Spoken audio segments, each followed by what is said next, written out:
তিনটি আমলে মানুষের হায়াত বৃদ্ধি পায়, অর্থাৎ মানুষের হায়াত বাড়তে থাকে। এখন হায়াত বাড়া মানে কি, এটা আমরা অনেকেই বুঝি না।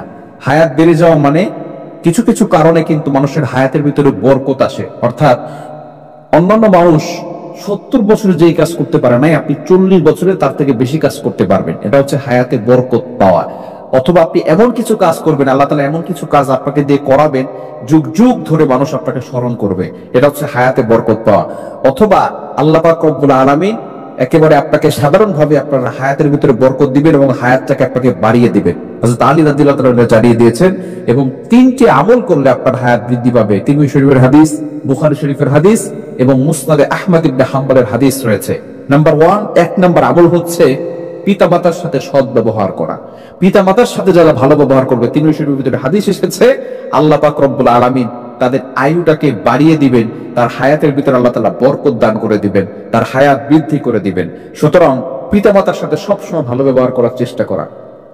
আল্লাহ পাক রব্বুল আলামিন পিতামাতার সাথে ভালো ব্যবহার করতে বলেছেন। পবিত্র কোরআনুল কারীম খুলেন, 15 নম্বর পারা 3 নম্বর পৃষ্ঠা 6, 7, 8, 9 নম্বর লাইনগুলোতে সূরা বানী ইসরাঈলের 23, 24, 23 নম্বর আয়াতে আল্লাহ তাআলা বলছেন, ওয়া ক্বাদা রাব্বুকা আল্লা তা'বুদু ইল্লা ইয়্যাহ ওয়া বিল ওয়ালিদাইনি ইহসানা। আল্লাহ তাআলা বলছেন, আমি আল্লাহ তাআলা অর্ডার করে দিয়েছি, আমি আল্লাহ তাআলা ফয়সালা করে দিয়েছি ইবাদত করতে হবে আমি আল্লাহ। এরপরে বলছেন ওয়া বিল ওয়ালিদাইনি ইহসানা, গুড বিহেভিয়ার উইথ প্যারেন্টস, পিতামাতার সাথে ভালো ব্যবহার করতে হবে। পিতামাতার সাথে খারাপ ব্যবহার করা যাবে না, অবশ্যই পিতামাতার সাথে ভালো ব্যবহার করতে হবে।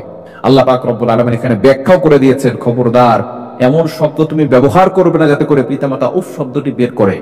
ইম্মা ইয়াবলুগান্না ইনদাকাল কিবরা আহাদুহুমা আও কিলাহুমা ফালা তাকুল লাহুমা উফফিন ওয়া লা তানহারহুমা ওয়া কুল লাহুমা কওলান কারীমা। এজন্য অবশ্যই পিতামাতার সাথে ভালো ব্যবহার করা দরকার আছে না নাই? 1 নম্বর আমল হচ্ছে পিতামাতার সাথে সৎ ব্যবহার করা। নাম্বার 2, দ্বিতীয় নম্বর হচ্ছে আত্মীয়তার সাথে সম্পর্ক ঠিক রাখা, এই বন্ধনটাকে যাতে করে ছিন্ন করে না ফেলা হয়। এটাই বুখারী শরীফের হাদিস। নবীজি সাল্লাল্লাহু আলাইহি ওয়াসাল্লাম জানিয়ে দিয়েছেন যে যারা আত্মীয়তার সাথে সম্পর্ক ঠিক রাখবে, আল্লাহ পাক রব্বুল আলামিন তাদের রিজিকে প্রশস্ত দিবেন, রিজিক প্রশস্ত করে দিবেন, অর্থাৎ রিজিকে বরকত দান করবেন। এবং দ্বিতীয় নম্বর হচ্ছে তাদের আয়ুটাকে আল্লাহ তাআলা বৃদ্ধি করে দিবেন, হায়াত বাড়িয়ে দিবেন। বুখারী শরীফের 5986 নম্বর হাদিসের ভিতর রয়েছে। আনাস ইবনে মালিক রাদিয়াল্লাহু তাআলা আনহু জানিয়ে দিয়েছেন, এই যে দোয়ার মাধ্যমে অনেক সময় আল্লাহ তাআলা ভাগ্য নির্ধারণ করে দেন, ভাগ্য পরিবর্তন হয়। ভাগ্য পরিবর্তন হয় না, তবে দোয়ার মাধ্যমে হতে পারে, এটা নবী সাল্লাল্লাহু আলাইহি ওয়াসাল্লাম জানিয়ে দিয়েছেন। এবং হায়াত বৃদ্ধি হয় না, তবে যারা আত্মীয়তার সাথে সম্পর্ক ভালো রাখে, আল্লাহ পাক রব্বুল আলামিন তাদের হায়াতটাকে কি করে দেন? বৃদ্ধি করে দেন।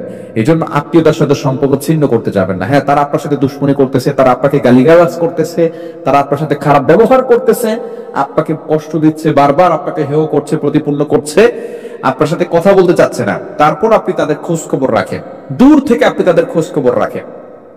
আপনার সাথে দেখা হলে আসসালামু আলাইকুম বলেন এবং কেমন আছেন সেটা বলেন। তারা আপনার সাথে কথা বলতে চাচ্ছে না, তারপর আপনি তাদেরকে সালাম দেন, শুধু এতটুকু জিজ্ঞেস করেন, তাদেরকে একটু তদারকি করেন যে তারা ভালো আছে কিনা, দূর থেকে আপনি শুধু এতটুকু দেখেন। তার মানে আপনি আপনার দিক থেকে ঠিক আছে। অনেক মানুষ এমন আছে যে আপনার পায়ের উপরে পা তুলে ঝগড়া করতে আসবে, আপনি তাদের সাথে ঝগড়া করার দরকার নেই, আপনি শুধু সম্পর্ক বজায় রাখেন, ইনশাআল্লাহ আল্লাহ তাআলা আপনাকে দুনিয়াতে হালাল ভাবে সম্পদ দান করবে, আপনার হায়াতের ভিতরে বরকত দান করবে। এজন্য অবশ্যই এই বিষয়টা আমাদের খেয়াল রাখতে হবে। এবং তৃতীয় নাম্বার হচ্ছে মুসনাদে আহমদ ইবনে হাম্বলের হাদিস। নবীজি সাল্লাল্লাহু আলাইহি ওয়াসাল্লাম জানিয়ে দিয়েছেন, যারা প্রতিবেশীর সাথে ভালো ব্যবহার করে। সুতরাং এই 3টি আমল করলে আল্লাহ তাআলা হায়াতটাকে কি করে দিবেন? বাড়িয়ে দিবেন। আল্লাহ তাআলা আমাদের সকলের হায়াতের ভিতরে বরকত দান করেন এবং দুনিয়ার ভিতরে বেশি বেশি ভালো কাজ করার তৌফিক দান করেন।